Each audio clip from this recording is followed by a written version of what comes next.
would care to introduce your witness. Yes, thank you, Madam Chair, and thank you, Chair Murkowski, and to Vice Chair Schatz for holding this important hearing. And I do want to thank our witness, all of them, but especially Chairwoman Frances Charles of the Lower Elwha Klallam tribe.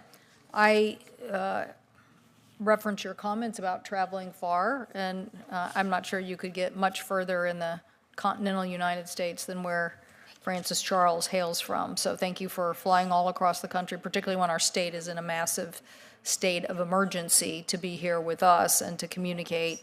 You have been chair and have served on the Elwha Council since 1993, so a long time steward of our lands. As a council member and chairwoman, she has been on the ground and directly involved in the restoration of the Elwha River since Congress first authorized the removal of the Elwha Dam in 1992.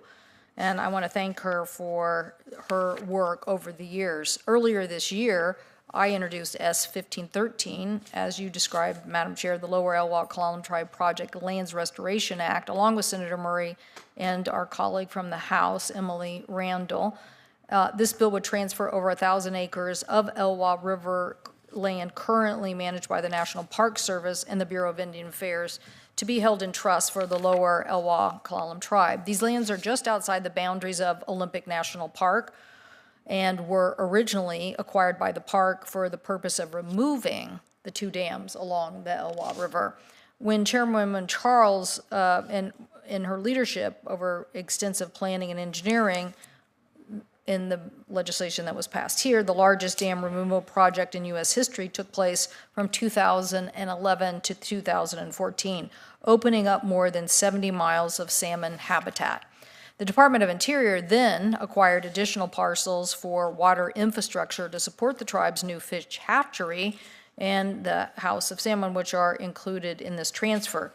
Since the tribe has remained steadfast and a great steward of these lands, now is time to return them to the Lower Elwha tribe. So transferring this would boost habitat restoration led by the Elwha tribe and federal agencies. It would also aid in the recovery of 5 species of Pacific salmon, other native fish, including Chinook, coho, chum, pink, sockeye, along with steelhead and bull trout. Transferring the land back to the tribe will help preserve and enhance their culture and natural resources along the river, and passing this bill also would be an important action for the tribe in this long efforts to restore the Elwha, its salmon, and its tribal ancestral ground. So I appreciate the chairwoman for her longtime leadership in the region, including Chairwoman Charles and I first got very acquainted when an unfortunate DOT project was planned right on top of their tribal burial grounds.